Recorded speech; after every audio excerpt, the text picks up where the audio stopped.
Robert Beckman was known as the world-renowned ghost hunter who fearlessly faced the most dangerous and frightening creatures in the world. He had a passion for exploring new places and discovering new supernatural beings, so when he heard rumors of a chimera in Mexico, he knew he had to investigate. The chimera was a legendary creature with the head of a lion, the body of a goat, and the tail of a serpent.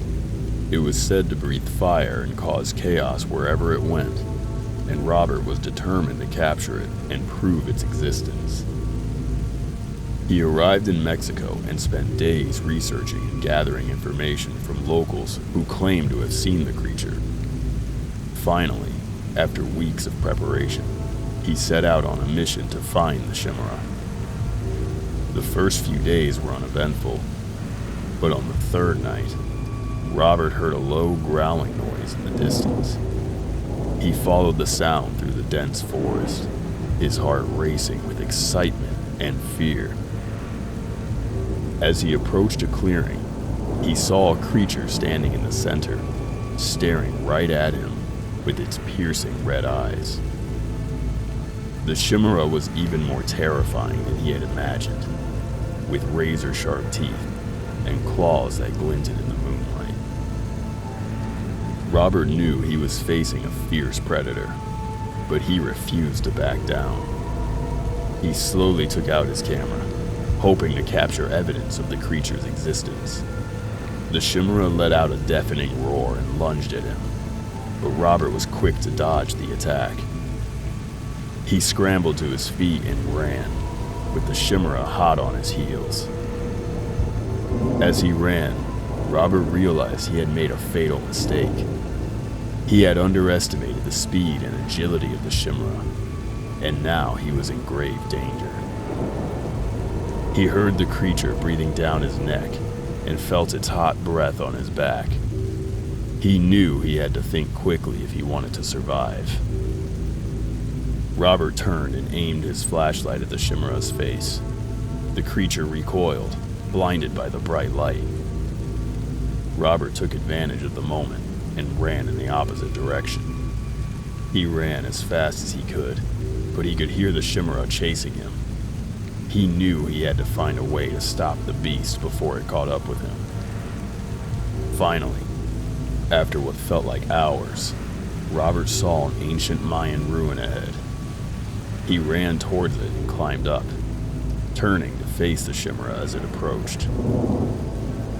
The creature let out a deafening roar and charged at Robert with full force. Robert held his ground, waiting for the right moment to strike. As the chimera reached the steps of the ruin, Robert jumped and landed on its back. He aimed his flashlight at the creature's face and blinded it once again. The chimera let out a screech of pain and anger, but Robert held on tight, digging his nails into the beast's thick fur. He knew he had only one chance to finish the creature off before it regained its sight. He took out a small vial of potion he had prepared earlier, containing a mixture of rare herbs and salts. He uncorked the vial and poured it onto the chimera's head, hoping it would weaken the beast. The creature let out a final roar of pain and collapsed onto the ground. Robert landed safely, taking a deep breath and looking around to make sure the creature was truly defeated. The chimera lay still, its breathing shallow and labored. Robert knew he had succeeded his mission, but he couldn't help feeling a sense of sadness and respect for the creature. He carefully approached the chimera and took a claw as proof of the animal's existence. Then he gathered his gear and started his journey back home, knowing he had just faced one of the most dangerous creatures in the world. Robert Beckman, the renowned ghost hunter, stood at the edge of the dense Yucatan jungle. The hot, humid air was thick with the sounds of exotic birds and the rustling of leaves. He had traveled here to confront the Uxmal warrior ghosts who were said to haunt these jungles. It was a journey he had been looking forward to for years, but now that he was here, he was starting to feel a bit uneasy. As he stepped into the jungle, he could feel a strange energy coursing through his body. He had dealt with many ghosts and spirits in his time, but he had never felt anything quite like this before. It was as if the very air around him was alive and pulsating with an eerie energy. The further he ventured into the jungle, the thicker the foliage became, until it was almost impossible to see anything beyond a few feet in front of him. He pushed on, determined to find the warrior ghosts and put an end to their haunting once and for all. It wasn't long before he caught a glimpse of movement up ahead. As he drew closer, he could make out the ghostly figures of the Uxmal warriors. They were tall and imposing, their bodies draped in ceremonial headdresses and armor. Their eyes burned with a fiery intensity, and Robert could feel their anger and hostility towards him. But he was not afraid. He had faced many ghosts and spirits before, and he knew that he had the skills and the knowledge to deal with these warrior ghosts. He approached them with caution, his eyes never leaving their glowing forms. The warriors began to circle him, their ghostly feet barely touching the ground. Robert stood his ground, his senses on high alert. He could feel the energy around him growing stronger, and he knew that he needed to act fast if he was going to defeat these ghosts.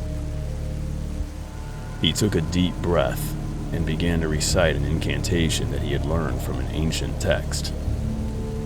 The words flowed from his lips like a river of power, and he could feel the energy building within him. The warriors responded with a fierce cry, and Robert knew that he had gotten their attention. He continued with the incantation, his voice rising in volume and intensity. The ghosts grew more agitated, their movements becoming more erratic and hostile. Robert pressed on, undeterred. He knew that he was close to breaking their hold on this world.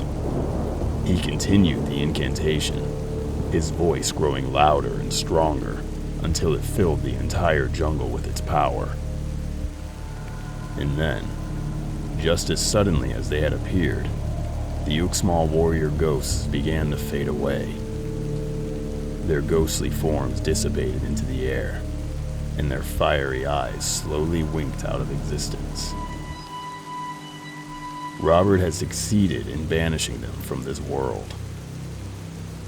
He stood there for a few moments, catching his breath and feeling the energy slowly dissipating from his body.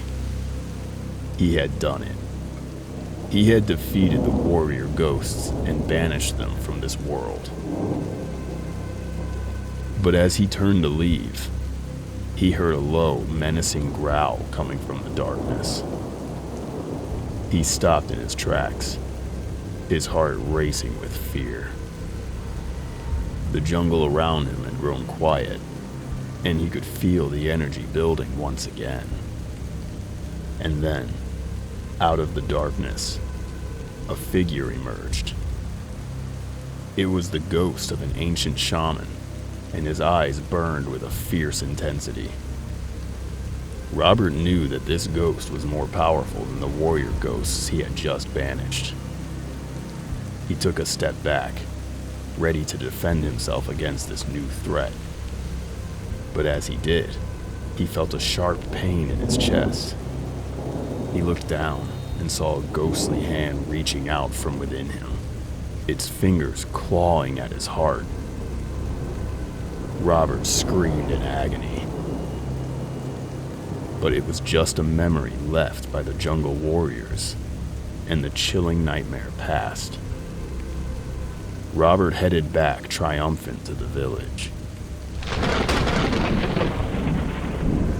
Robert Beckman had seen his fair share of haunted locations, but the House of Laments, in Guanajuato, Mexico, was like nothing he had ever encountered before.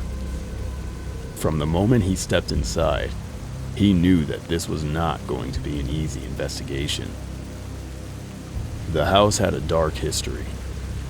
It was said that a family had lived there in the 1800s, and that one night, they had all disappeared without a trace. Since then, the house had remained empty, with rumors of strange noises and ghostly apparitions keeping most people away.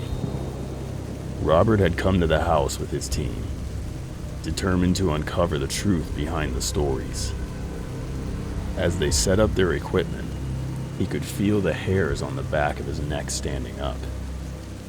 There was a sense of foreboding in the air, as if something was watching them. They began their investigation in the main living quarters, where it was said that the family had disappeared. Robert sat in the center of the room, surrounded by his team and their equipment. They sat in silence, waiting for something to happen. Suddenly, there was a loud crash from an adjacent room. Robert and his team jumped to their feet, their hearts racing. They raced into the next door room, only to find that nothing had been disturbed. But as they walked through the empty rooms, they could hear whispers and footsteps echoing through the halls. As they continued their investigation, Robert began to feel a sense of unease. It was as if the house itself was alive, and it was trying to communicate with him. He could feel a presence in the shadows, watching him, waiting for him to make a mistake. One night, as they sat in the main quarters, they heard a child's laughter coming from a room down the hall in what would have been the sleeping area. Robert's team darted down the hall, only to find that the laughter had stopped. But as they walked back through the halls, they could feel a cold breeze blowing through the house, as if something had just passed them by. The investigation continued for several more nights, each one more terrifying than the last. They saw ghostly apparitions moving through the house and heard voices whispering in the darkness. They found hidden rooms filled with old toys and clothes, as if the family had been trying to hide from something. One night, as they sat in the living quarters, they heard a woman's voice calling out for help. Robert and his team raced through an interior courtyard, following the sound of the voice. It led them to a small room at the far side, where they found an old diary. As they read through the diary, they learned the truth about the family that had disappeared all those years ago. They had been murdered by a group of bandits who had come to the house in search of treasure. The family had tried to hide, but they had been found and killed. As Robert and his team left the House of Laments, they knew that they had uncovered the truth behind the haunted house.